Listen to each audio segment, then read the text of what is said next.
Dah ini jantung dok. Ya, Ya, jantung, insyaAllah. kenaan jantung dengan nutrisi. So ramai saya rasa penyakit jantung ni dah sangat-sangat common dalam masyarakat kita. Betul tak? Betul. Saya sendiri pun saya rasa setiap adik-beradik kita pun kita mesti ada salah seorang. Yang kita kenal mesti ada orang yang ada penyakit jantung. So untuk susah kita cari orang yang tak ada penyakit jantung ni. So saya rasa mungkin kita boleh mulalah 3.10 seperti yang dijanjikan kita akan mula sebab kita tak nak drag masa lama. Kita nak buka masa lama nanti untuk soalan. Di hujung sesi kita akan buka soalan. Yang tu kita akan buka lama lah. So untuk tanya apa-apa soalan pada doktor boleh, tak ada masalah.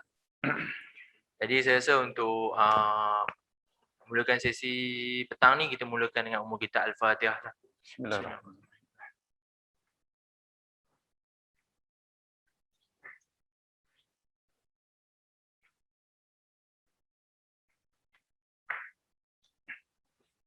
Bismillahirrahmanirrahim. Okey, baik. Kita akan mulakan sesi petang ni. Kita akan mulakan sesi petang ni dengan lagu Hemiko. Saya minta Cik Rizal untuk play lagu Hemiko.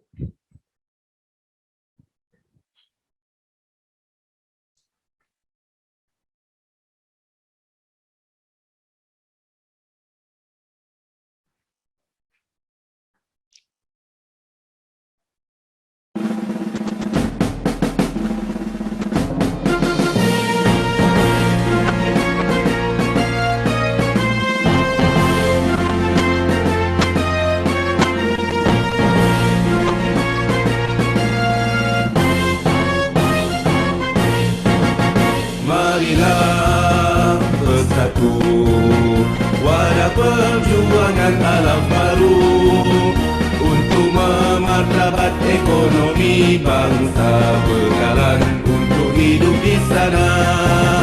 Hidupku, matiku untuk Tuhan agama junjunganku. Biar jatuh rebah patah bertongkat dagu, ku tempuh dengan azam yang satu. Marilah bahu ke bahu, lupakan sengketa masa lalu. Silaturahim jangan diputuskan, nikmat Tuhan yang mana kamu dustakan. Duhai ayah, ibuku, restulah perjuangan anakmu untuk keluarga, agama, bangsa, negara, kerana Tuhan untuk manusia. Marilah bahu ke bahu, lupakan sengketa masa lalu. Silaturahim jangan diputuskan, nikmat Tuhan yang mana kamu dustakan.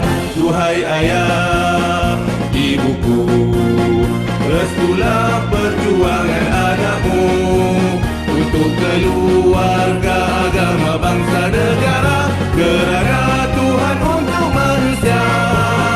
Kerana Tuhan untuk manusia. Kerana Tuhan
Okey.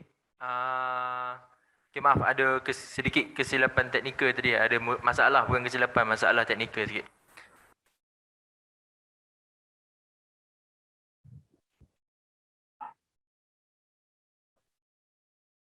Okey. Okey, jadi kita share slide ni. So, seperti mana semua nampak dekat sini, kita ada tajuk kita petang ini. Pukul 3 ni berkenaan dengan serangan jantung dan nutrisi. Jadi kita pun tak nak buang masa banyak-banyak, kita nak mulakan sesi petang ni. Jadi saya serahkan pada Dr. Arif lah untuk menerangkan tentang serangan jantung dan nutrisi. Baik, silakan Dr. Arif. Assalamualaikum warahmatullahi wabarakatuh. Tuan-tuan dan puan-puan yang saya hormati dan dikasihi. Alhamdulillah semua sihat. Macam mana? Okey, saya mengharapkan tuan-tuan dan puan-puan pada hari ini ceria bahagia. Dan alhamdulillah pengumuman kemarin untuk merentasi negeri. Jadi alhamdulillah itulah kita mengharapkan supaya ada kebebasan dalam kehidupan kita. Begitu juga kebebasan kita untuk mencari kesihatan yang baik ni. Ya, alhamdulillah. Jadi dengan kesempatan waktu dan masa ketika ini, insya-Allah mudah-mudahan pada petang ini kita berkongsi sedikit tentang maklumat tentang kesihatan, tentang diri kita. Kita nak mengenali diri kita, kita nak mengenali partik ataupun bahagian-bahagian tertentu yang sangat penting di dalam tubuh badan kita. Jadi jantung ini merupakan salah satu organ yang sangat penting. Sangat-sangat penting. Sebab apa? Sebab dia bekerja 24 jam. Insya-Allah. Jadi apapun kita bersyukur kepada Allah kerana Allah telah menjadikan kita laqad khalaqnal insana fi ahsani taqwim. Allah jadi kita ni sebaik-baik kejadian. Makna tersusun, teratur, sangat indah kejadiannya, sangat seimbang kan. Jadi sekiranya kita tidak menghargai bahagian-bahagian di hidup kita ini ataupun organ-organ kita, maka akan berlakulah musibah, berlakulah satu permasalahan. Jadi alhamdulillah Allah bekalkan kita jantung ni. Kalau tak ada jantung, masya-Allah, tabarakallah, tak boleh hidup. Enjin lah, Dok. Dia enjin dalam badan kita. Ya, rahsia dan sehingga dikatakan qalb. Kalau kita dalam agama ni dia disebut qalbu itu.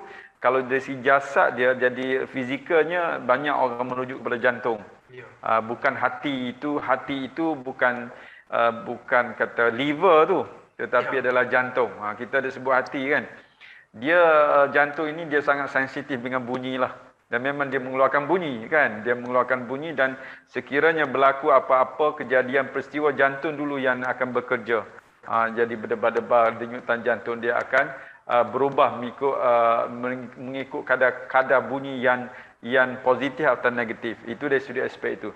Jadi alhamdulillah mudah-mudahan pada petang ini kita bersembang-sembang. Saya tidak mengatakan bahawa saya pakar jantung, bukan. Dia sepatutnya kita kena cari orang pakar jantung lah. Tapi pada petang ini kita nak berkongsi, mungkin ada tuan-tuan dan puan-puan mengalami ataupun ada pengalaman tersendiri atau mungkin info maklumat yang banyak juga tentang jantung ini boleh berkongsi dengan kita. Mudah-mudahan rakan-rakan kita juga dapat mendapat manfaat ilmu ini kan. Jadi insya-Allah bila sebut jantung ini dia merupakan satu energi yang sangat-sangat luar biasa. Jadi kita nak berkenalan lah dengan jantung ni apa. Okey, kita nak tengok apakah sebenarnya fakta ataupun apakah kerja jantung. Sebelum kita nak cerita tentang masalah penyakit jantung ke, masalah tentang hal-hal jantung ke. Jadi kita nak tengok, kita nak kenal dulu ya apa Wazin. Okay, cuba kita tengok satu slide yang kedua. Okey, cuba kita tengok slide ini. Jadi betapa sangat luar biasa Allah jadikan, kan? Boleh tengok, boleh cuba catatan.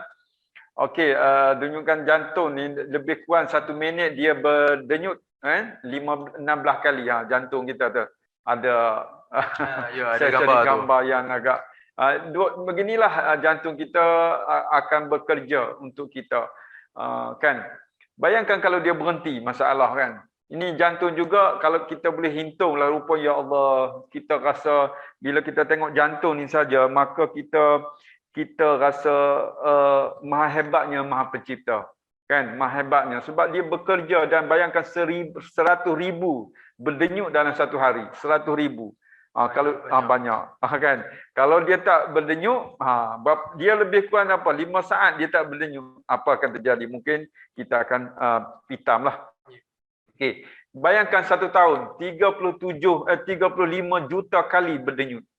Masya Allah, tabarakallah. Bayangkanlah, badan kita kata kita tidur, otak kita tidur, perut kita, usus kita, gallbladder kita, kan, empedu kita, semua tidur, tetapi jantung dia tidak tidur, kan. Dia ada waktu tidur, maksudnya organ-organ lain ni boleh rehat, boleh bertenang, tetapi jantung dia tidak.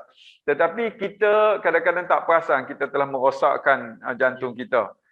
Dengan pemakanan sebenarnya. Kalau tengok betul-betul pun nanti kita analisa, kita akan cek, kita akan sembang sekali lagi bahawa jantung ini ada kaitan dengan saluran darah. Saluran darah dia ada kaitan dengan pemakanan ataupun apa benda yang kita masukkan di dalam badan kita. Kemudian kita masuk badan kita ni tidak lain dan tidak bukan bahagian pemakanan, bahagian nutrisi. Jadi makanan apa yang menjadikan jantung kita ni masalah, kan? Dan kita tidak mengatakan bahawa cara-cara lain tu akan tidak mengganggu, tapi ada mengganggu, tetapi kebanyakan bahawa jantung ini dia terkesan bukan kerana hari ini kita makan, esok kena jantung, masalah jantung tak? Dia melibatkan tempoh yang panjang. Masa yang panjang. Bila masuk umur belasan tahun kita akan tengok dia akan memberi impak dan kesan kepada pembuluh darah ataupun kita panggil saluran darah tersebut yang kita panggil arteri, vena, capillary. Tetapi kalau berlaku masalah-masalah pembuluh darah itu di bahagian lain, dia tak ada masalah sangat. Mungkin dia boleh sesat, tetapi dia ada kaitan dengan jantung, di sini akan memberi impak kepada jantung.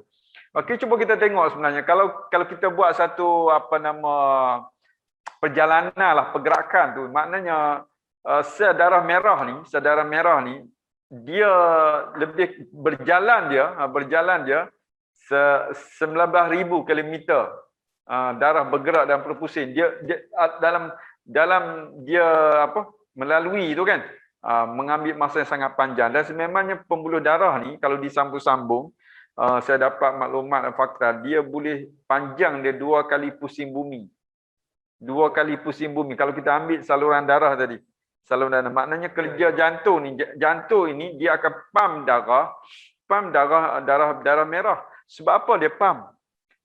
Sebab sel darah merah ni dia bukan hidup. Dia sel darah putih saja yang hidup. Sel darah putih dia hidup, dia boleh bergerak, tapi sel darah merah ini dia tak hidup. Dia akan mati 120 hari, dia akan meninggal, dia akan hancur, dia akan mati. Tetapi pergerakan ini jantunglah yang berperanan. Tapi di jantung dia ada satu lagi bateri, iaitu yang orang tasawuf kaji, dalam bidang fizikal, dalam bidang kedoktoran dia mengkaji. Ni satu lagi bateri, dia kata panggil bateri itu nanti kita akan cerita. Apakah yang bergerak tu bukan bateri dia. Dia bukan bateri. Jadi satu lagi energi yang tenaga yang hantar supaya dapat cas elektrikal untuk sel-sel atau otot-otot jantung. Okey. Okey, kita nak tengok juga saiz. Saiz ni kebiasaan lah kalau kita tengok, kita dengar, kita belajar daripada doktor-doktor pakar. Kita saiz jantung kita macam sebesar penumbuk kita ni. Satu genggaman. Kalau badan dia besar, lagi besar. Lagi besar. Jadi kalau kata badan besar, memang tangan dia kerja besar lah. Jadi macam itulah lebih kurangnya. Kalau ikan paus besar lagi. Badan dia besar, maksudnya dia punya jantung dia besar. Okey. Jadi sangat menariklah kita nak kaji salah satu part bahagian organ kita ni, kan. Ini pun juga akan melahirkan perasaan di samping kita membeli, di samping kita berniaga, di samping kita meningkatkan ekonomi bangsa Melayu, umat Islam ini, kita juga boleh mengenali kesihatan organ kita ini sehingga kita rasa bertuhan dalam kehidupan kita. Itu kita nak juga dalam kehidupan kita, kan? Jadi seolah-olah kita mempelajari, kita berada di dalam keluarga Himikun ini, dia akan memberi satu impak yang besar kepada kehidupan kita dan juga knowledge kita, ya. Okey. Kita nak tengok juga fakta berkaitan jantung ni juga.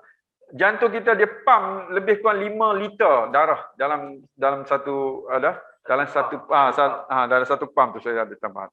Jadi yang kedua, jantung yang seterusnya jantung juga berdenyut perlahan semasa kita sedang tidur. Ini yang kita antara fakta-fakta, tapi banyak lagi lah. Kalau kita nak bicara tentang jantung ni memang panjang lah. Cuma kita bukan nak jadi pakar jantung ataupun bukan nak jadi seorang doktor jantung. Tetapi at least bila kita tahu produk-produk kita ni berkaitan dengan jantung, jadi kita kena tahulah, kita kena kenal dulu jantung ni, sekurang-kurangnya kita dapat satu gambaran umum berkaitan dengan apakah kehebatan ataupun kelebihan jantung kita dan bagaimana dia bekerja, berfungsi dan apakah kesan daripada tindakan kita kepada jantung. Sebab tu orang yang dah kena masalah jantung, nanti kita ceritakan sakit jantung ni banyak pattern, banyak jenis.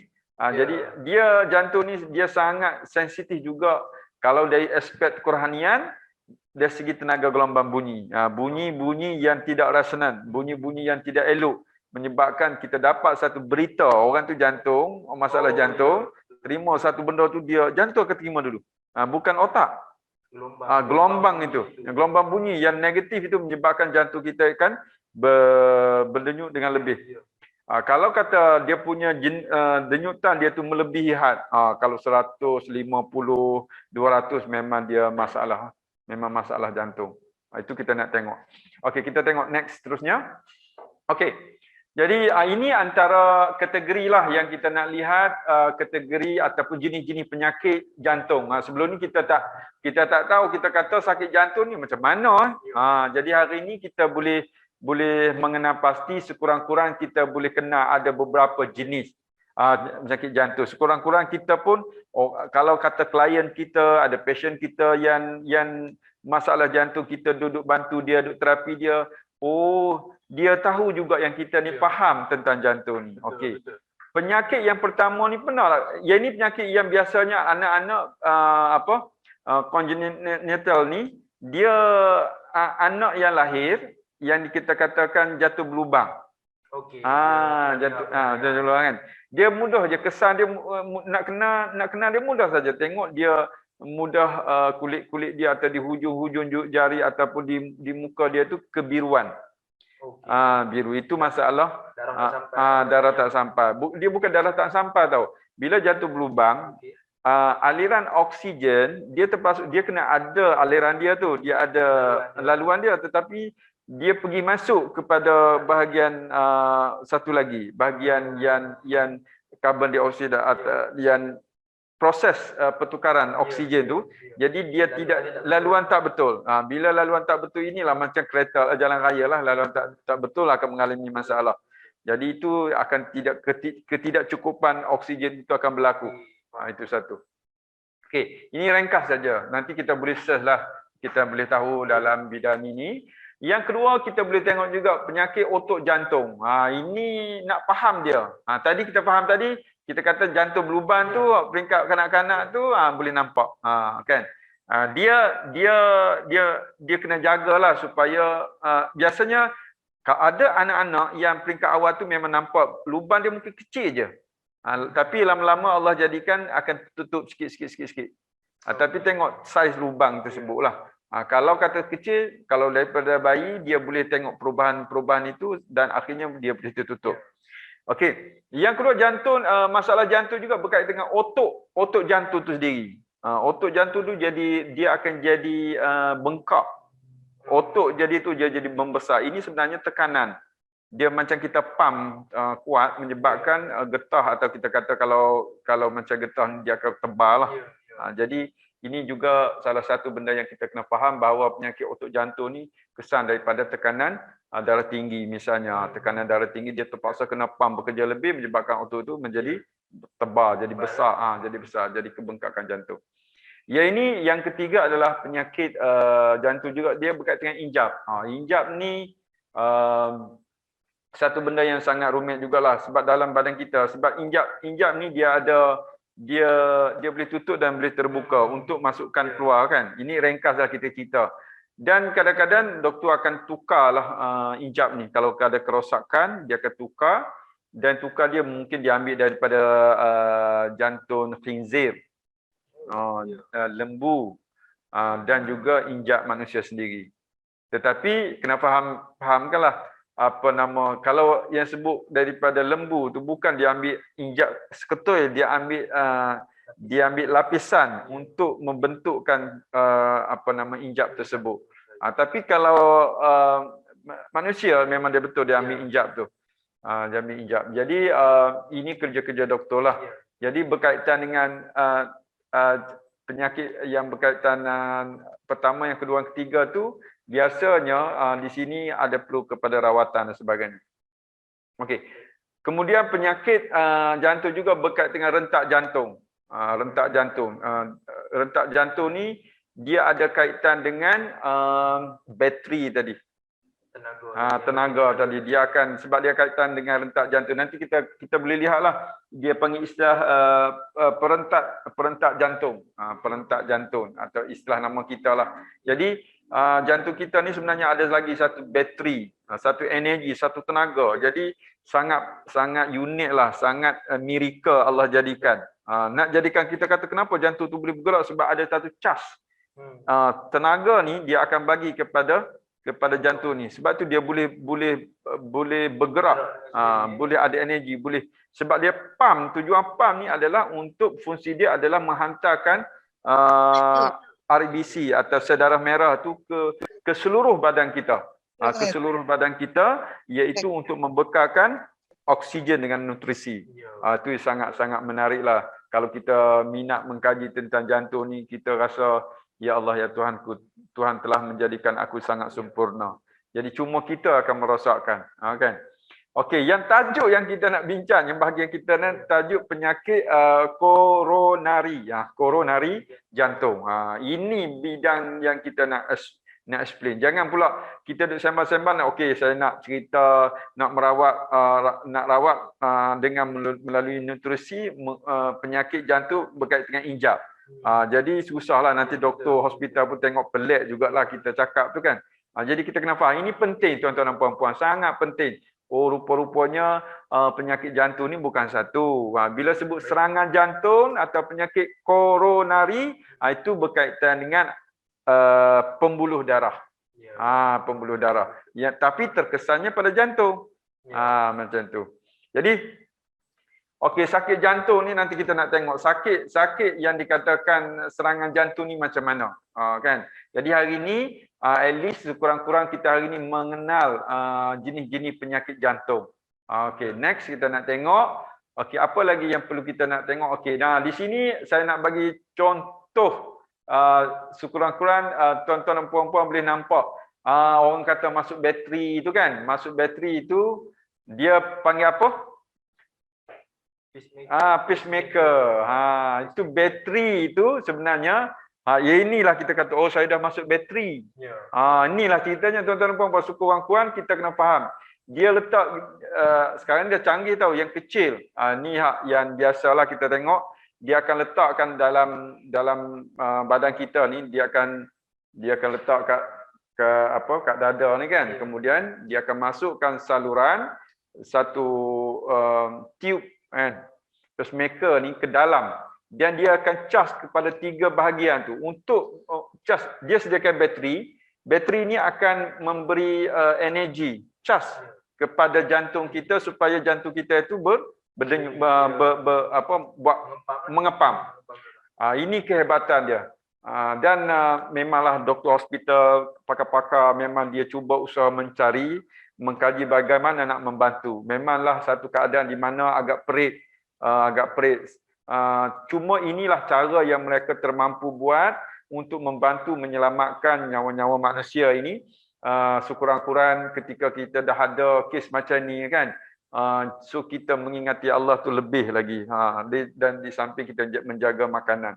Jadi bayangkan bateri yang Allah jadikan kepada kita tu, kita dah tak jaga dia, menyebabkan mungkin rosak. Inilah yang kita kena fahami. Jadi sebab itu kadang-kadang orang yang pakai pacemaker ni, bateri buatan ni, dia kadang-kadang risau berlaku apa-apa kan. Dan biasanya 3 tahun sekali akan tukar. Oh, Dia ada bateri kan. Bateri buatan manusia ni memang kena tukar lah. betul. Mana-mana pun kena sifat dia sementara. Ya. Jadi tuan-tuan tengok, boleh tengoklah secara gambaran kasarnya begitulah dimasuk di dalam jantung untuk membantu jantung kita tu bekerja. Okey, okey, cuba tengok next terusnya. Okey.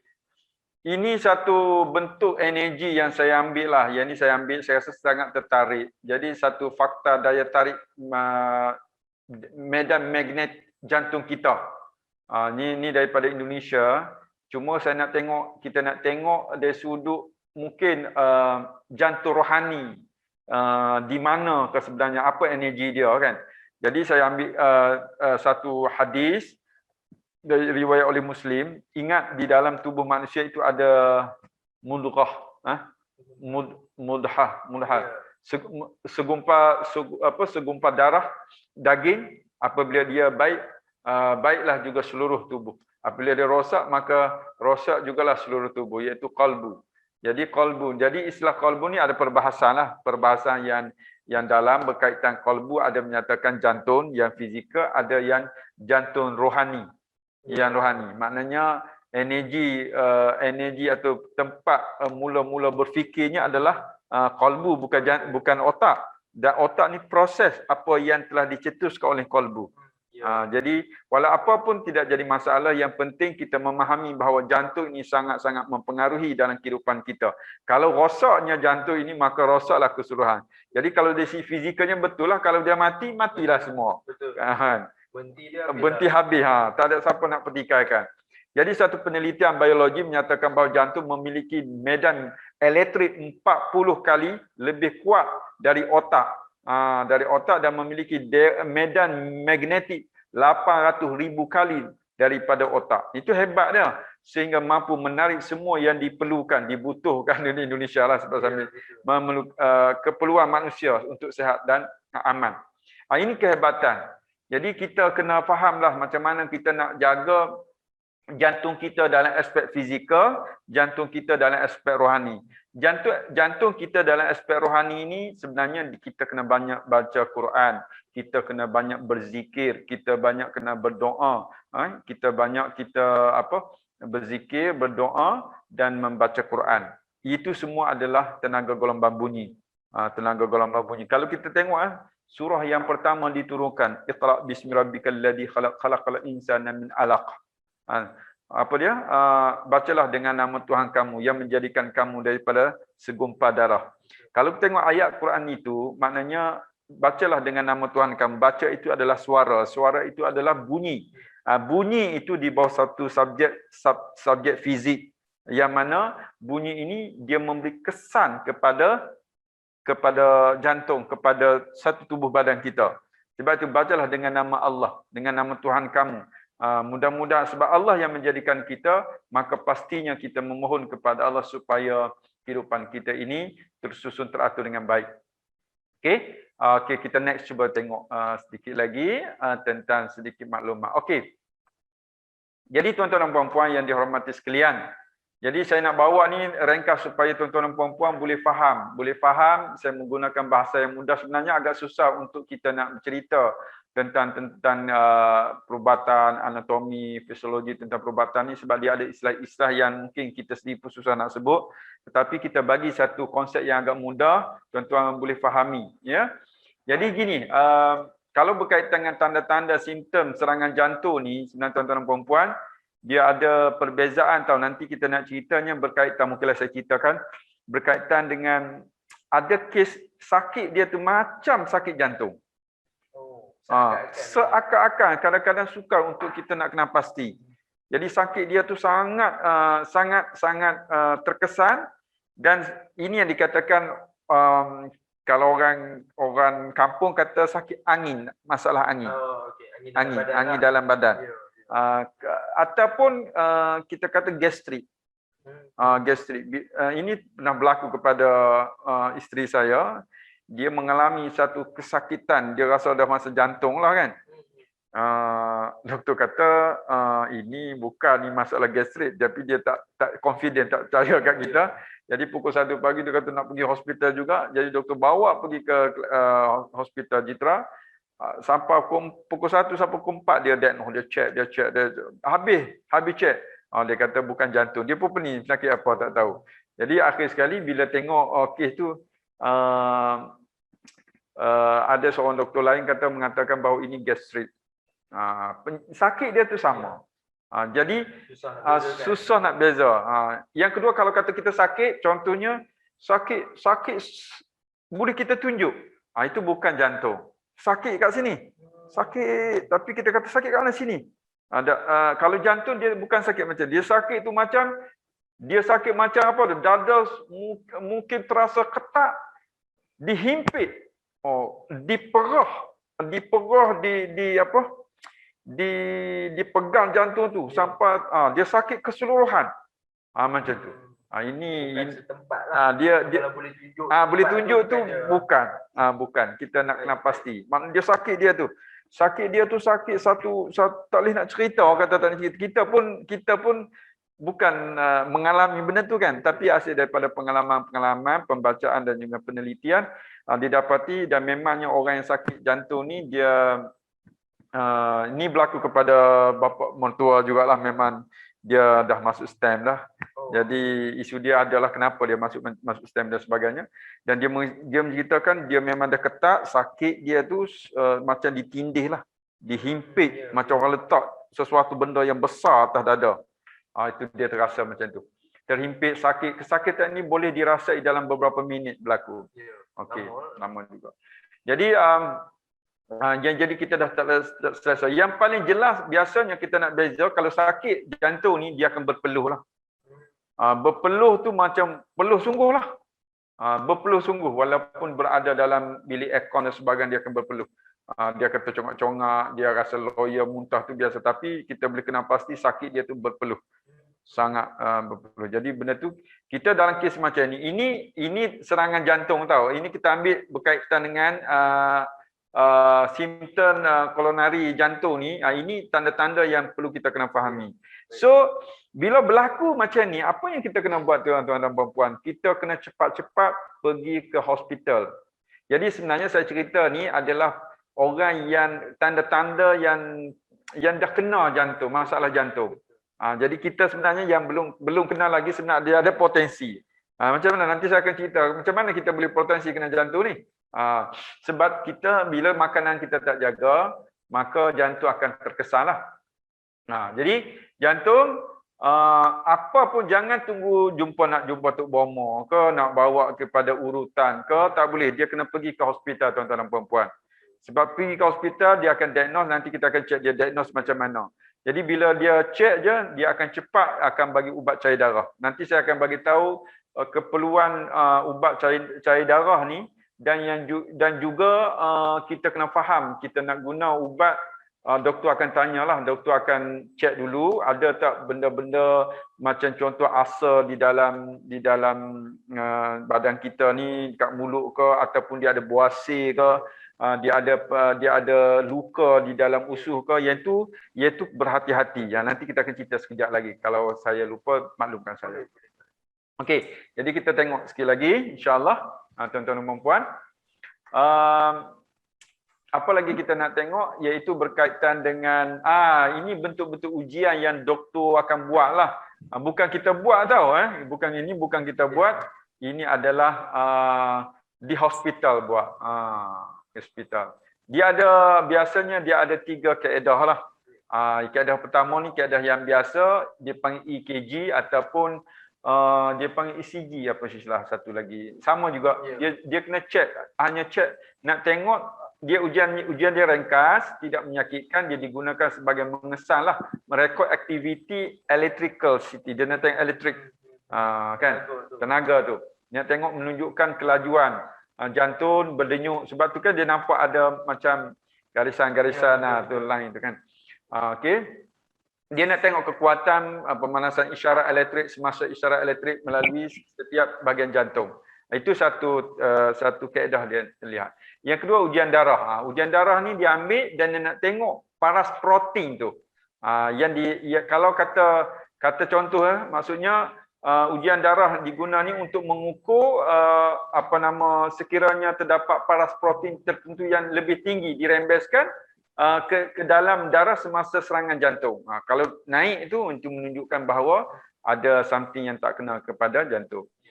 Yang biasanya kalau kita panggil ni angiogram atau angiografi ni, klonorol ini dia akan suntiklah, dia akan masukkan. Ujian ni dia gunakan perwarna ataupun sinar khas yang mencari dia bila disuntik masuk ni, biasanya dia dekat kat paha ni. Kat paha ni. Ini berlaku kepada ni pengalaman arwah abang. Abang. Jadi ini 50-50 juga kesan kalau ada kes-kes masalah jugalah. Jadi dimasukkan, tapi yang menariknya bila dimasukkan bahan ni, dia akan nampak di mana sumbatan dalam arteri tersebut. Di sini kena pastilah. Tapi biasanya doktor akan membuat keputusan awal, memaklum kepada pesakit ataupun keluarga pesakit untuk meneruskan operation. Sebab jantung ni dia ada masa dia. Kalau kata tak buat dengan segera, maka dia akan memberi masanya sukarlah untuk kita nak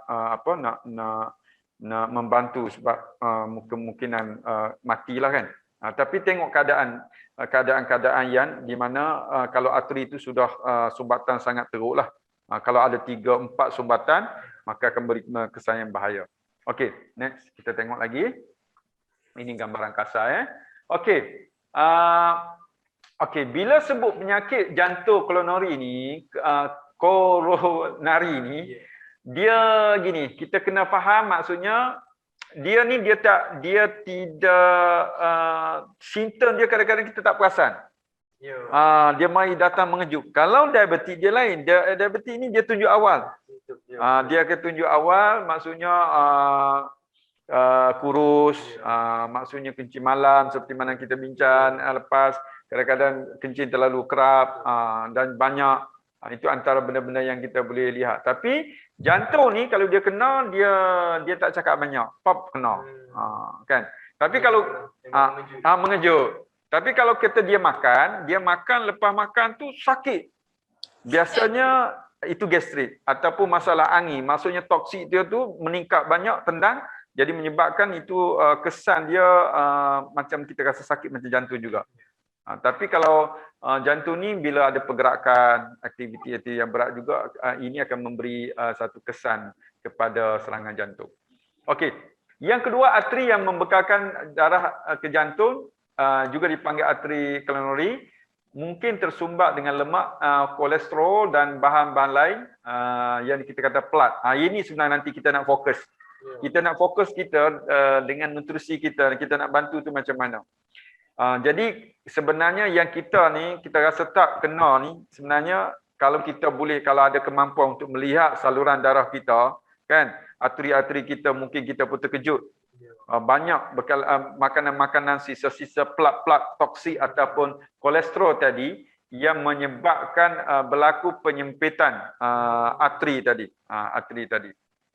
Nanti dia akan panggil istilah sebagai aterosklerosis. Aterosklerosis maksudnya berlaku penyumbatan. Ini yang bahaya untuk jantung sebenarnya. Okey. Jadi bila terlalu banyak benda ini, dia akan jadi istilah aterosklerosis tadilah, ya. Jadi himpunan plat ini boleh berlaku dia dalam jangka masa yang panjang. Jadi dia bermula biasanya sekolah menengah. Daripada sekolah menengah tu kita dah makan jantung tu macam tu. Lama tersimpanlah makanan-makanan yang yang banyak kolesterol ni. Jadi begini, kolesterol ni sebenarnya kena faham daripada mana sumber dia. Dia bukan daripada daging kambing. Bukan. Daging kambing ni antara daging yang terbaik lah sebenarnya. Daging kambing. Dan susu kambing lagi terbaik. Sebab itu produk-produk kita ni, alhamdulillah sebenarnya memang saya lihat memang dimasukkan susu kambing. Nanti kita akan beritahu macam mana susu ni boleh membantu jantung. Jadi bila kita makan, tuan-tuan dan puan-puan minta maaf cakaplah, bolehlah kita makan, tapi nak ceritanya kolesterol yang paling banyak adalah makanan-makanan seafood selain daripada ikan. Jadi kalau kita makan sotong, ini pakar-pakar jantung pun memang bercerita lah tentang ni. Telur sotong. Yang itu biasa tak mahal pun, tapi dialah paling banyak sekali. Kata Kolesterol tu paling banyak. daripada makanan-makanan seafood. Ya. Okey. Begitu juga dengan makanan-makanan seafood yang lain tu macam kerang ke udang ke, memang betul. Ini antara yang boleh menyumbang kepada kolesterol. Yang kedua lemak-lemak lah. Yang lemak ni macam mana? Biasanya orang yang ada masalah jantung jangan dia ambil sup tulang, jangan. Sup. Jadi sebenarnya orang buat sup ni mesti dia kena masuk tulang baru best, baru sedap. Baru naik. Tetapi inilah sebenarnya kalau orang tu ada dah jantung, dia makan sup giabok ke atau sup tulang, memang mudah cepat akan kena. Sebab lemak tu daripada sum-sum tulang tu, itu sebenarnya lemak yang boleh melekat, yang jadi atherosclerosis ni. Ini akan memberi impak lah besar, yang mana kolesterol kita akan bertambah di dalam pembuluh darah. Itu yang penting yang kita kena fahami.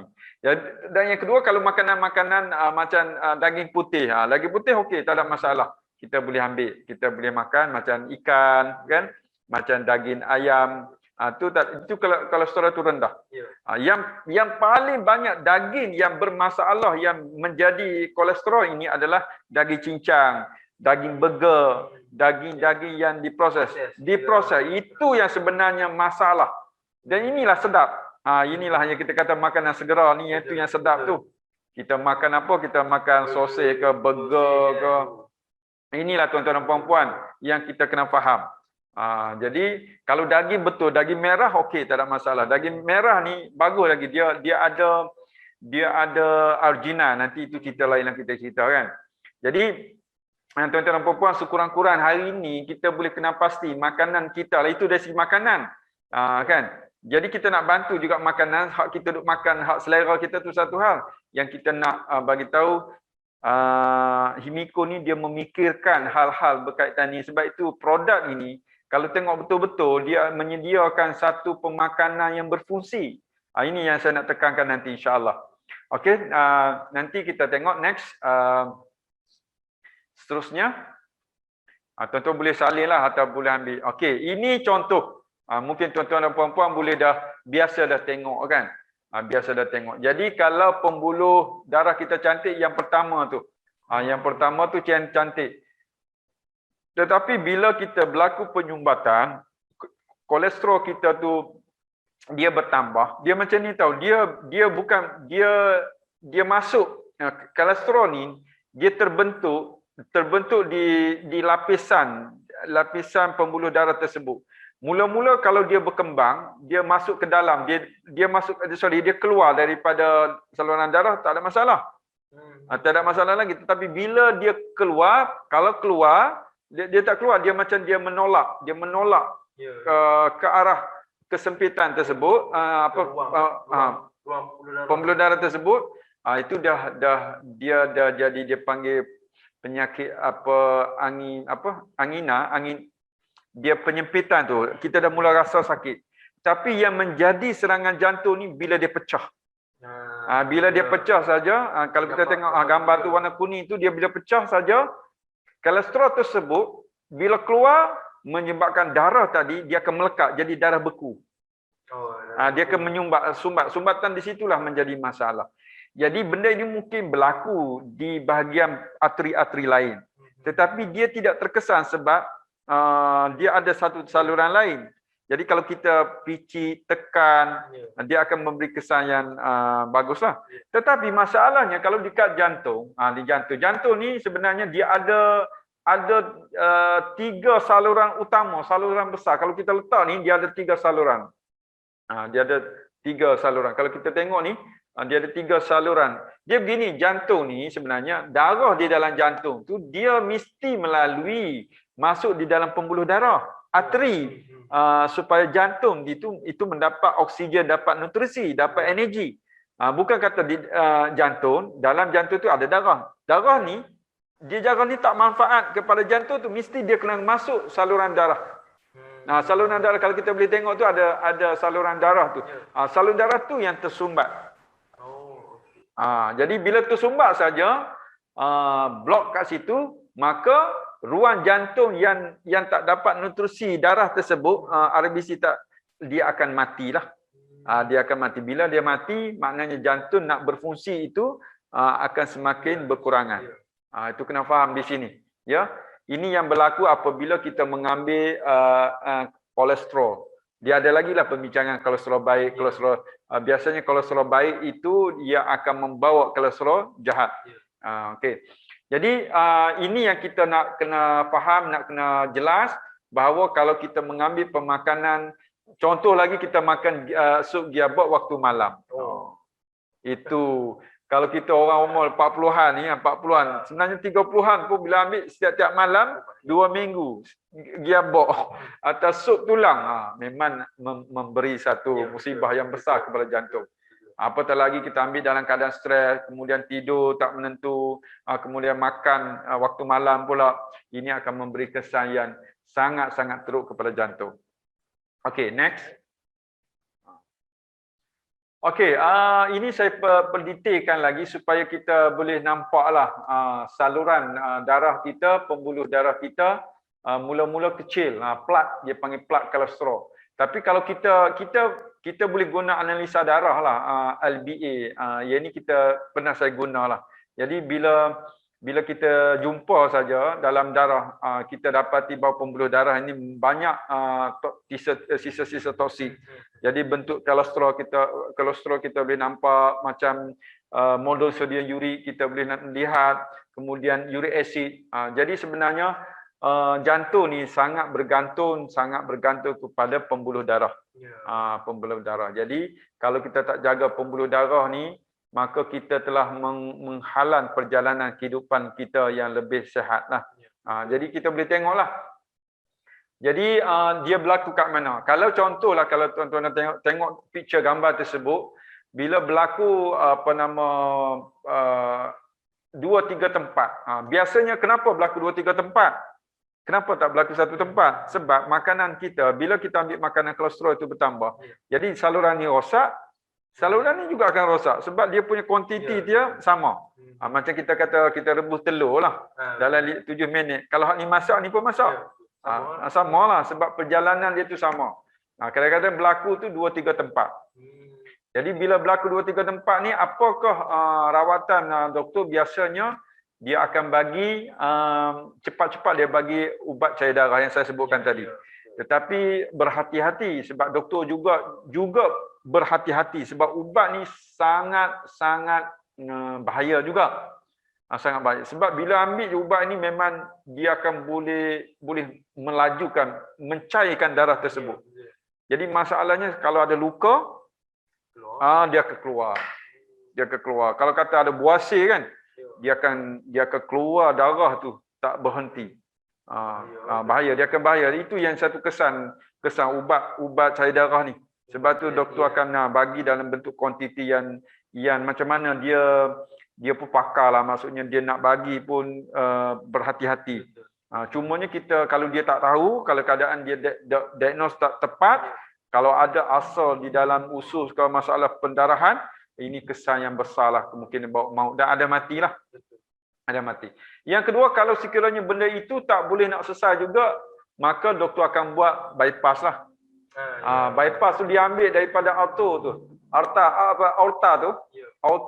tu daripada atas tu dia sambung. Jadi dia gunakan bantuan pam tu. Maknanya jantung ni dia tarikkan aliran ni tenaga, jadi jantung tu dibentikan, kemudian dia gunakan pam untuk membantu pergerakan perjalanan darah. Jadi dia berhenti dan dia akan sambung. Biasa dia ambil urat daripada bahagian betis lah. Ambil sambung kat situ. Kalau dia besar memang dia jadi laju dan sebagainya. Ini berisiko tinggi juga. Pengalaman yang bersama doktor-doktor hospital, dia kata biasanya kalau 5, 2 meninggal. Tengok kes, tengok kekuatan jantung tersebut. Sebab dia berhenti sekejap, kemudian dia akan cas balik. Kalau kata cas itu tak hidup tu masalah. Satu, yang kedua maksudnya lemah, jantung tu dah lemah. Tapi mereka dah buat ukuran, membuat satu pertimbangan bahawa boleh tak boleh. Itu atas dasar kepakaran seorang doktor. Ini perlu kita kena fahamilah situasi itu. Sebab itulah kita betul-betul nak buat keputusan lah. Sebab itulah kalau boleh jagalah jantung kita. Jadi sebab itulah kita menghadirkan makanan-makanan yang berfungsi ini supaya jangan berlaku macam ni. Kalau berlaku macam ni, kalau kita kata kita ambil susu kambing pun, contohlah, dia tak akan memberi impak yang besar lah. Sebab masalahnya dah blockage. Dia kena selesai dulu. Sebab itu kena saja serangan jantung, pi cepat-cepat ke hospital. Pi cepat-cepat hospital sebab dia ada kepakaran yang boleh bantu. Jangan buat pi benda lain. Itu yang kita kena faham, ya. So kita macam mana nak buat, nak selesai masalah kolesterol yang ada kat situ. Nanti kita akan tengok seterusnya. Okey, next. Okey, sebelum tu kita nak tengok jugalah kan faktor-faktor berlaku serangan jantung. Jadi tak boleh nak nafilah. Merokok ni ini salah satu punca. Jadi pengalaman doktor lah, Allah izin, itulah yang berlaku kepada keluarga doktor. Bapa mertua memang kena serangan jantung, memang perokok tegar. Kemudian abang perokok tegar, jantung, meninggal. Kemudian abang ipar, abang ipar umur 45 tahun. Dia perokok tegar, kemudian dia masa kena itu dia main badminton. Lepas tu minum air gas. Dia ada serangan jantung. Itu kesan dia. Pasal rokok ni dia akan rosakkanlah.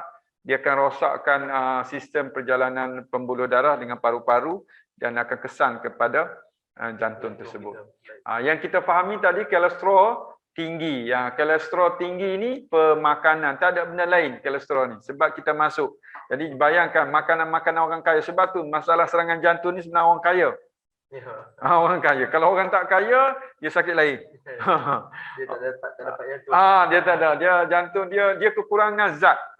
Kebanyakan orang, misalnya kita tengok kes orang Thailand, orang Indonesia yang miskin, dia ada juga jantung, dia cuma stres. Yang faktor yang ketiga, tekanan darah tinggi itu disebabkan tekanan stres. Tekanan stres menyebabkan jantung dia tidak normal, tekanan darah tinggi. Jadi tekanan darah tinggi ini melibatkan stres. Okey. Dan seterusnya kita tengok ini satu perkara yang memang tak boleh nak nafikan juga, bahawa kita kurang bersenam. Ini gambaran umum saja saya cakap ni. Maksudnya tidak bersenam dan diet tidak sihat ni, pemakanan dia makan burger, makan benda-benda yang kita kata coklat ke berlemak jadi memberi kesan. Jadi dan lain faktor diabetes ni faktor yang maksudnya tiga serangkai ni, maksudnya penyakit masalah organ ini akan memberi kesan kepada organ yang lain. Tapi kalau kita tengok yang betul-betulnya adalah pertama daripada pemakanan ataupun gaya hidup. Kehidupan kita itu yang paling penting, yang mempengaruhi. Okey, kegemukan tu penting juga. Okey, kenapa gemuk ni? Sudah. Gemuk ni gini. Dia bila badan dia besar menyebabkan dia punya jantung kita ini mengalami, dia terpaksa kena pump lebih banyak. Jadi dia akan menyebabkan dia panggil lemah jantung. Kegemukan biasanya berkaitan dengan lemah jantung. Jantung dia tak mampu pump, tak mencukup kekuatan. Dan ini akan menjadi masalah kebengkakan jantung. Okey, next kita boleh tengok sedikit sebanyak pada petang ini. Jadi tak ada cara lain. Apakah yang boleh anda lakukan? Ini kita bicara tentang semasa situasi orang yang kena serangan jantung, dan kita nak tengok apakah yang berlaku di dalam jantung dan saluran darah kita. Jadi apakah yang boleh anda lakukan ataupun kita lakukan? Biasanya orang ada jantung ke, yang tak ada masalah jantung, bukan tak ada jantung, maksudnya orang yang tidak ada masalah berkaitan dengan serangan jantung ataupun ada serangan jantung, pertama dalam keadaan sekarang kita kena kendalikan tekanan darah kita. Dia melibatkan pertama emosi kita lah. Emosi kena jaga. Dan tekanan kita ini kadang-kadang mendapat berita mengejut. Tekanan darah tu meningkat. Berlaku kes-kes Allah uji sesuatu benda yang menyebabkan darah kita naik. Naik sampai 200 memang pengsan lah. Yang kita kata tadi mengawal kolesterol. Ini kita dah bagi tahu. Maknanya orang yang ada serangan jantung dia boleh makan daging. Daging kambing boleh makan, tak ada masalah. Cumanya kalau kata dia masuk tulang. Kan dalam daging sup kambing, sup kambing. Jadi kita kata bahawa daging tu tak, sebenarnya sup tu. Kena faham, sup tulang yang ada daging kambing tu. Kalau kita nak makan sup tanpa tulang. Daging saja, daging merah saja. Boleh, tak ada masalah. Kan? Itu benda-benda yang baru, mungkin kita baru tahu kan. Jadi makanan seafood tak boleh, udang, ketam, sotong tu memang kalau boleh, bukan benda tu tak boleh makan, kita boleh makan. Tapi dari segi mazhab, ada mazhab yang meletakkan makruh menghampiri haram. Kalau mazhab Hanafi dia kurang, dia tak makan tu. Dia tak makan. Jadi mazhab Syafi'i makan. Cumanya kalau makan berlebihan itu memang beri kesan lah. Sangat bahaya. Okey. Doktor, orang yang stroke boleh ke? Maaf, saya celah sikit. Saya Puan Laura, saya nak tanya doktor ni. Kalau orang stroke boleh makan daging merah ke doktor? Daging merah tu insya-Allah boleh. Cumanya kita kata tadi daging yang macam mana? Yang tidak ada lemak lah. Ialah bahagian yang kita kata ambil yang pinang ke. Sebab ada orang kata orang sakit jantung dengan orang stroke ni tak boleh ambil daging merah. Tetapi bila kita ikutkan sunnah, Nabi kata dalam 40 hari kita kena makan daging kan. Maksudnya daging kambing lah kita masukkan kat sini. Tetapi takut pula nak mengambil tu, dia orang kata tak boleh. Dia gini, ni pahaman saya lah. Maksudnya Rasulullah bagi tahu tu dalam keadaan yang tidak ada implikasi. Daging ni sangat penting untuk membantu hormon. Hormon. Jadi kalau kata contohlah, sebab tu orang-orang Sami dia tak makan daging. Tapi daya juang dia adalah perlahan rendah. Sebab itu dia tak perlu perkahwinan, tak perlu hubungan seksual. Jadi bagi orang yang sebab tu makan daging ni sebenarnya dia menambahkan pemanas. Sifat panas tu okeylah, maksudnya dia menambahkan hormon-hormon seksual, estrogen, progesteron, testosteron. Kan? Sebab tu kata makan daging kambing lebih bertenaga. Kan? Jadi yang kedua bersifat, kalau kita tengoklah kita ambil tadi kan, maknanya daging ni dia akan memberi satu energi yang kuat. Sebab tu binatang-binatang yang makan daging dia sifat ganas sikit. Kalau binatang haiwan yang makan sayur kan ataupun rumput rampan ni dia jenis lembut sikit. Sebab itu anak-anak kita jangan biarkan anak kita makan daging-daging, maksudnya daging cincang, daging burger. Dia aktif lebih, kurang fokus. Jadi dia kena seimbang antara pemakanan tersebut. Nanti itu kena faham pemakanan kita. Jadi kalau kita lebih kepada sayur, alhamdulillah. Susu maksudnya bolehlah diambil dengan kadar sedikit. Boleh, tak ada masalah. Bukan tak boleh ambil langsung kan. Dia nak rasa, bukan nak kenyang, dia nak rasa. Orang-orang mungkin masalah orang stroke ni, dia nak rasa kat lidah tu. Kan. Memang tak pernah ambil doktor, semenjak stroke memang tak pernah ambil. Jadi itulah takut kan, takut nanti ada yang kata begitulah, tak boleh makan daging merah lah begitu. Tapi dia suka kambing, maksudnya at least kita boleh bagi sedikit lah kan, sebagai rasa. Bagi sedikit, dia nak rasa tu, nikmat rasa tu. Kan? Dia boleh insya-Allah. Cumanya dia akan terkesan juga kalau ada belief system yang kata daging kambing tu bahaya, daging kambing bahaya. Jadi ini akan bahaya lagi pada diri dia. Ada logiknya doktor cakap tadi tu, macam India, kaum India dia orang kalau nak sembahyang well macam Taipusam, dia orang akan puasa kan, memakan benda-benda yang berdarah kan. Dia memang lembu, memang dia tak makan lah. Yelah yang kambing lah. Itu kepercayaan dia, cuma kita nak tengok dari sudut aspek kesihatan lah kan. Okey, terima kasih doktor. Alhamdulillah. Okey, dan seterusnya kita nak tengok bahawa kita nak kena aktifkan badan kita lah. Jadi sebenarnya orang yang bisnes ni bagus, dia aktif. Dia berjalan ke sana kemari kan. Itu sangat bagus sebenarnya. Kalau kata dia tak boleh meniaga produk Himiko, dia demam. Dia kena bergerak, kena berjalan. Dia kena aktif.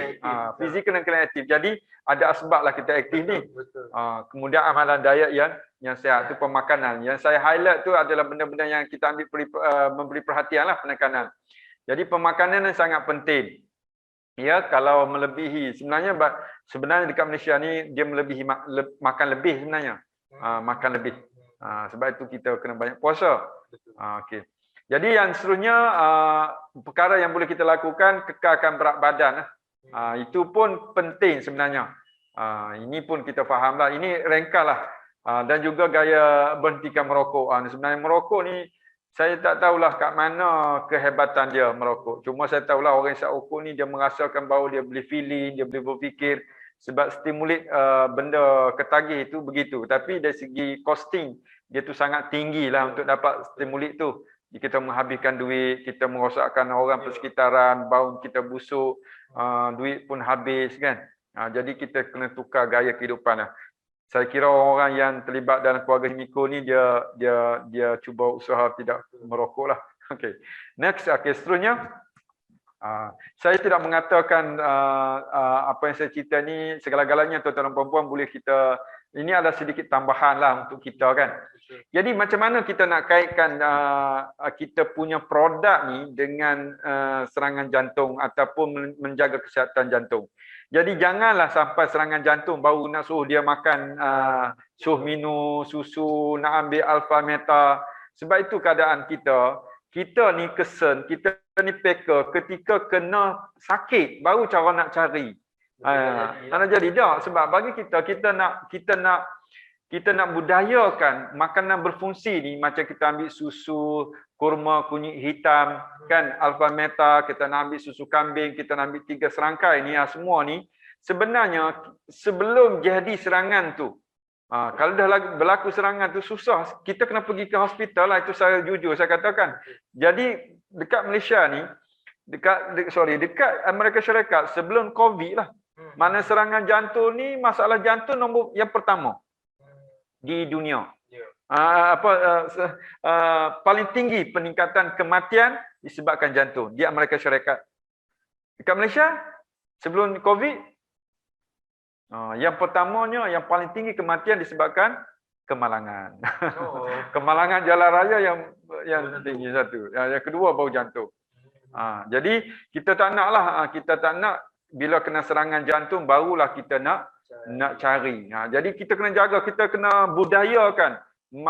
Kita nak budayakan makanan berfungsi. Makanan berfungsi ni makanan yang ada fungsi-fungsi dia. Yang mana apabila semakin dewasa, memang jantung kita akan mengalami kekurangan tenaga, badan kita semakin tua kan.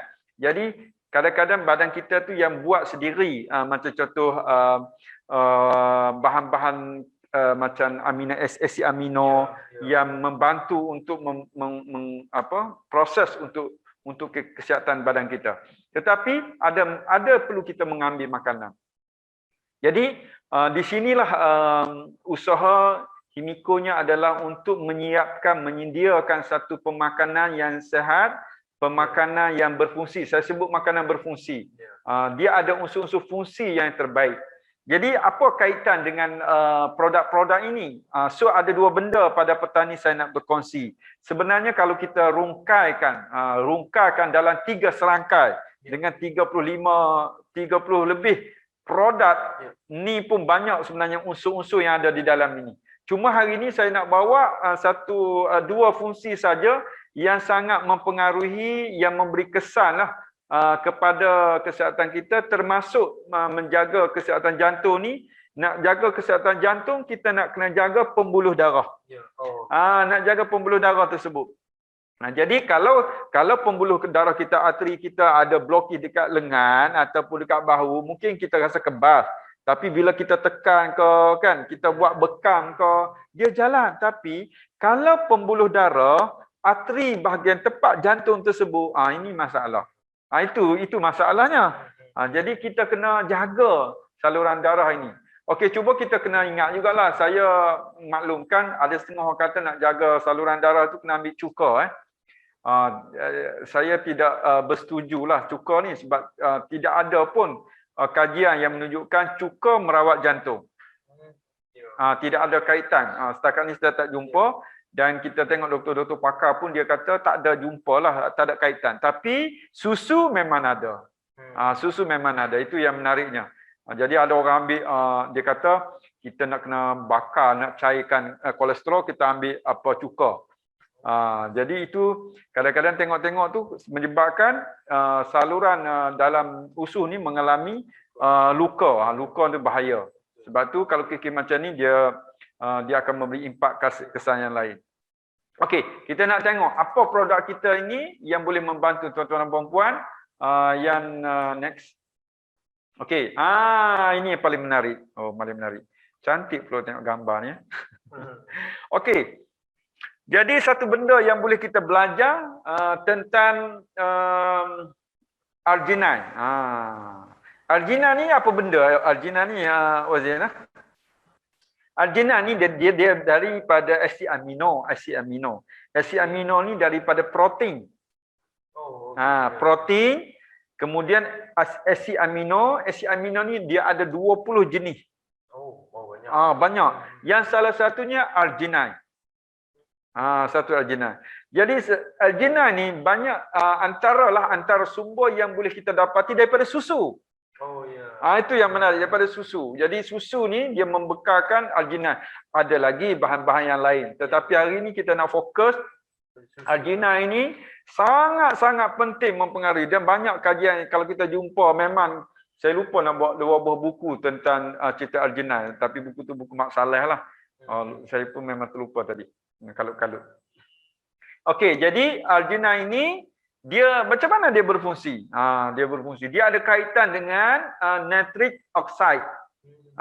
Dia ada kaitan dengan satu gas. Satu gas yang ada dekat pembuluh darah. Ada pembuluh darah. Jadi gas ini harus dikeluarkan. Harus dikeluarkan. Kalau kata gas ini tidak dikeluarkan, dia akan memberi kesan kepada plat tadi. Jadi apa kaitan dengan arginine? Jadi arginine ini dia akan membantu untuk mengeluarkan gas. Mengeluarkan secara ringkaslah ni. Bukan kita nak cerita secara klinikal kan. Dia ada lagi lah partikel-partikel yang kecil yang lain. Tapi arginine ini dia bila kita ambil dia akan membantu untuk nitric oxide ni dia panggil NO lah senang. NO ni dia akan mengeluarkan dia sejenis gas yang sebenarnya dan bila dia keluar menyebabkan pertama keanjalan kepada pembuluh darah. Kalau dia mengeras dia bila anjal dan juga dia akan boleh mengeluarkan kolesterol tadi. Maksudnya yang melekat tadi kalau yang melekat di dinding dan sebagainya itu dia akan macam pelicin lah. Itu kajian yang mereka jumpai bahawa di dalam susu ini dia ada arginine. Kalau yang menariknya saya telah cuba tengok tuan-tuan dan puan-puan kalau ada Quran lah, ada Quran boleh buka dalam surah An-Nahli. Surah An-Nahli surah ke-66. 66. Surah ke-16 ayat ke-66. Sorry. Buka Quran.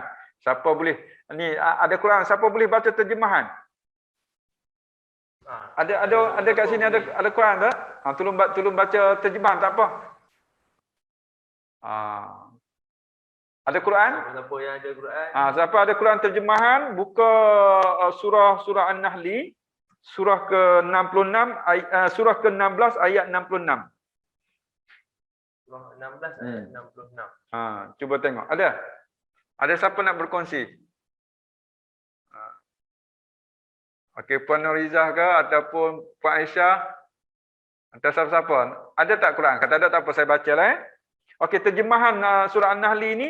Dan sesungguhnya pada binatang-binatang ternakan itu kamu beroleh pelajaran yang mendatangkan iktibar. Kami beri minum kepada kamu daripada apa yang terbit dalam perutnya yang lahir dari antara hampas makanan dengan darah, iaitu susu yang bersih yang mudah diminum, lagi sedap rasanya bagi orang-orang yang meminumnya. Jadi ayat ini Allah menceritakan sesungguhnya bila perkataan inna wa inna lakum fil an'am tu, wa inna dia menggunakan bahasa taukid, bahasa penegas, menegas. Allah kata aku nak cerita sungguh-sungguh ni kat kamu. Maknanya ketegasan. Bila kita baca ayat Quran, bila kita jumpa wa inna innal ladina kafaru, sesungguhnya manusia orang kafir itu. Jadi Allah nak tegaskan bahawa, nak bagi tahu bahawa Allah jadikan binatang ternakan ini untuk pelajaran bagi kamu. Jadi dia mengkhususkan pula dengan susu. Ya, sebut susu. Susu. Jadi kita kena fikir, kita kena mempelajari, kita kena faham apa benda yang ada pada susu tersebut. Jadi antara lain yang kita boleh jumpa, yang dikaji oleh manusia bahawa ada arginine. Arginine. Jadi kita tak kaji lagi benda-benda lain, sebab tu kita perlu kepada susu tersebut. Dan bila kita ambil ini, maka kita nak bantu. Jadi janganlah sampailah plak kita ataupun kolesterol itu sudah menyerang, dah menyempitkan, maka susahlah kita kan. Jadi pada peringkat awal, sebab itu susu ni kita boleh ambil berterusan. Tak ada masalah kita ambil berterusan. Dan memang pun kita lahir-lahir pun susu kan. Anak-anak kita pun ambil susu, tak ada jadi masalah. Jadi kadang-kadang disebabkan makanan junk food ni ataupun makanan-makanan daging-daging yang cincang dan sebagainya ni, dia menyebabkan orang tak suka minum susu. Anak-anak kita tu tak suka. Ada juga kes macam tu. Jadi ini yang paling penting. Kenapa saya paparkan produk-produk kita ni dalam susu kurma kunyit hitam, ada susu. Alpha Meta memang susu. Tu memang susu kambing dah. Safe pun ada. Nanti saya ceritakan apa yang ada. Ini semua ini dia ada kaitan dengan arginine. Tapi arginine bukan saja daripada susu, banyak lagi daripada yang lain. Kita highlight susu. Kita highlight susu. Sebab hampir kita kata susu kurma ada. Jadi ini memberi satu kesan yang baik kepada untuk membantulah berlakunya atherosclerosis tadi. Maksudnya proses penambahan kolesterol di pembuluh darah arteri. Okey, next kita nak tengok. Okey. Satu lagi ni pernah dengar tak perkataan polyphenol? Polyphenol. Dah pernah dengar tak? Ni mungkin tak dengar kan? Kita tak dengar. Polyphenol. Polyphenol ni penting tuan-tuan dan puan-puan, bahawa dia antioksidan yang berkuasa, yang tinggilah, yang hebat. Dihasilkan oleh tumbuhan dan buah-buahan. Jadi dia sebenarnya memberi mereka warna lah, maksudnya ada warna-warni ni kan. Sebab itu dalam 3 serangkai ni, cuba kita tengok, ini memang kehebatan. Sebab itu 3 serangkai ni memang khusus dah salah satu jantung. Sebenarnya 3 serangkai bagi saya, jantung, diabetes, satu lagi darah tinggi. Semua ini adalah berkaitan dengan pembuluh darah. Betul. Dia kalau saluran darah cantik, dia akan jadi cantik semua. Ini yang kita nak tekan, tuan-tuan dan puan-puan. Jadi mungkin tuan-tuan dan puan-puan hari ini, 2 benda ni kalau kita nak kongsilah kepada orang lain, tadi tentang arginine, dia boleh membantu untuk mengeluarkan gas nitric oxide. Nitric oxide itu dia panggil NO. Yang kedua kita ada ni, yang kita nak kena bawa adalah polyphenol ni, yang mana dia akan membantu secara tak langsung macam mana untuk bukan istilah merawat ataupun panggil apa, kita kata membantulah untuk proses pemulihan kebaikan pembuluh darah kita, dan terusnya akan memberi impak kepada jantung kita. Okey, cuba next sikit lagi tengok. Okey, apa yang dikatakan polyphenol ni? Dia ada senyawa alami yang pada tumbuhan yang memiliki banyak manfaat dan kesihatan. Dia ini sebenarnya mampu melindungi sel-sel tubuh dari kerosakan akibat radikal bebas. Jadi radikal bebas ni kita fahamlah, bila ada bahan-bahan toksik yang banyak, jadi ini akan memberi kesan. Jadi polyphenol ni akan membantu untuk melindungi kerosakan daripada radikal bebas tersebut. Ini penting tuan-tuan dan puan-puan. Jadi dia bertindak sebagai antioksidan.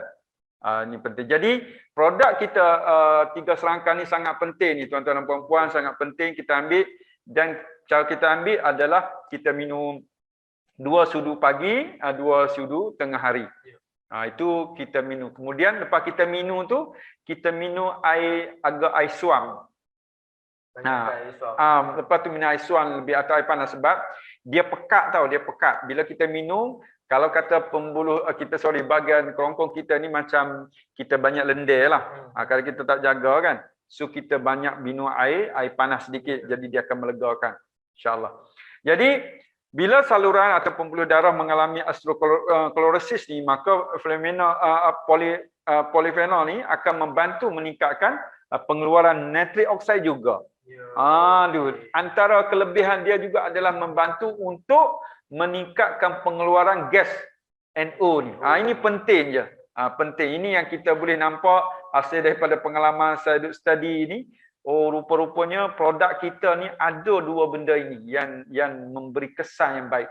Dan dia juga ada daripada safe, dia ada juga dalam alpha mental. Dan juga susu kurma kunyit hitam. Ini yang satu perkara yang saya nak berkongsi pada petang ini. Mudah-mudahan kita mendapat manfaat daripada pembentangan ataupun kita punya sesi perkongsian pada petang ini. Okey, insya-Allah. Okey. Hak ni tambahan lah, tambahan. Kalau sebut sihat ni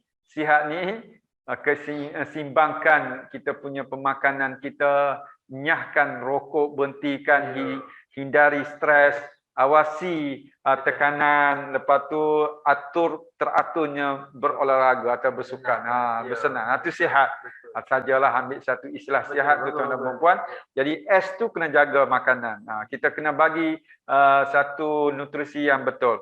Jadi sebenarnya 3 serangka ke, alpha meta ke ataupun safe ni bukan kita nak bagi kepada orang yang sakit-sakit tu. Kita nak jaga sekarang ni. Kita nak jaga sebelum sakit. Ini yang penting. Dia kena amal. Dia kena amal awal. Dah sakit baru jadi. Jangan. Kalau anda mengatakan bahawa kesihatan itu mahal, cubalah sakit. Tuan-tuan dan puan-puan, sekiranya anda mengatakan bahawa kesihatan itu mahal, maka cubalah sakit. Bila sakit, Masya-Allah, kalau serangan jantung, operation jantung kat luar negara ratus ribu dolar. Banyak. Jadi kalau kita ni, maknanya kita jagalah kesihatan kita dengan pemakanan yang berfungsi. Mudah-mudahan Allah memberikan kebaikan kita. Sebab kita nak jaga tu pun dapat pahala. Dapat pahala insya-Allah. Okey. Next kata ada lagi tak? Okey. So mohon maaf setakat ini saya berkongsi pada petang ini. Mudah-mudahan dengan ada elemen ataupun info ini kita dapat sedikit sebanyak akan memberi satu keyakinan bahawa produk-produk yang dibuat ini sebenarnya dia dah mengambil kira tentang kebaikan kesihatan kita. Oleh itu elemen-elemen unsur-unsur yang dimasukkan ini sangat bagus untuk kesihatan kita, dan cumanya kita sendirilah untuk mengambil manfaatnya, insya-Allah. Okey, setakat itu saja.